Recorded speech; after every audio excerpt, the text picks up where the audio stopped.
Next question. How do you know when you've developed enough muscle to begin a contest prep?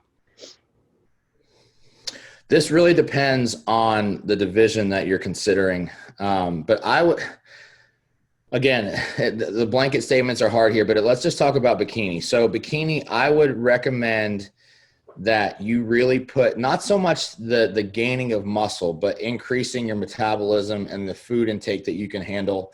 That to me is the biggest issue when it comes to bikini competitors is if you want to start a prep, you need to have enough intake of food in your day to be able to have levels to pull from that you can get a response.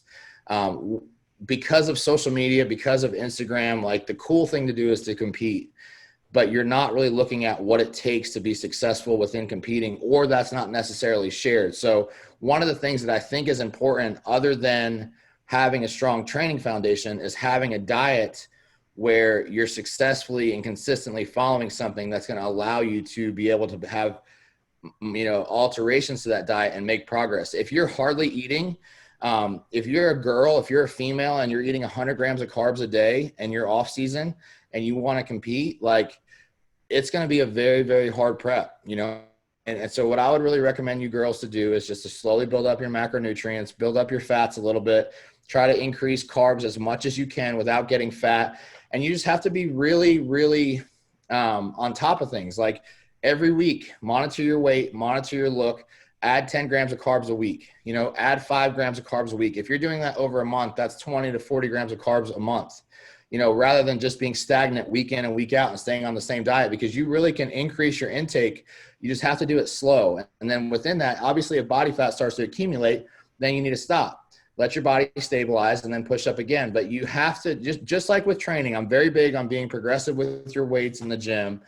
Same thing with nutrition. You need to be progressive. You don't want to be stagnant. I talk about it all the time, but the longer you're stagnant, the less progress you're making. So even if it's 5 grams of carbs every 2 weeks, whatever your body can handle, continue to slowly push that threshold. And over time, those numbers are going to build up. So that way, at that point, you have something to pull from to go into a prep to set yourself up for success.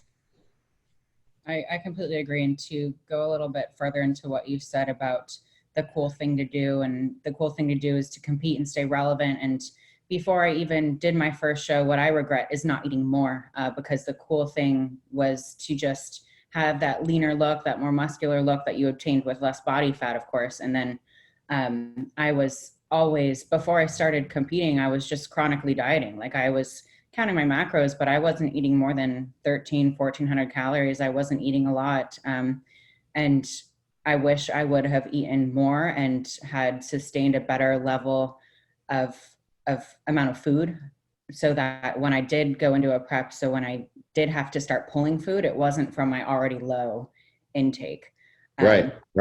So I know a lot of people starting out, they are easily intrigued by these people that they see on Instagram, even if they're not competing. They just have a 6-pack and nice round glutes and tight legs and stuff like that. But do yourself a favor and eat enough to actually put on the muscle and not be afraid to do that, because that's what's going to get you farther and give you an advantage over a lot of people doing your first show, especially. I think is, like you said, having the diet that's going to take you there and allow for muscle gains to happen, especially when you're first starting out, because that's when you can just totally take off with it and maximize that.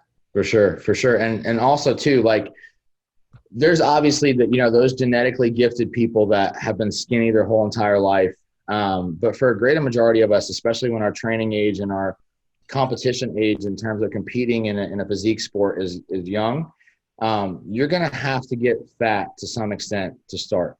And obviously the more mature you get, the less fat you should get every year. And the more that should turn into muscle maturity and density for that division. But to start out, like you need to push the threshold of being able to get your calories up responsibly. I'm not talking about going off, the deep end.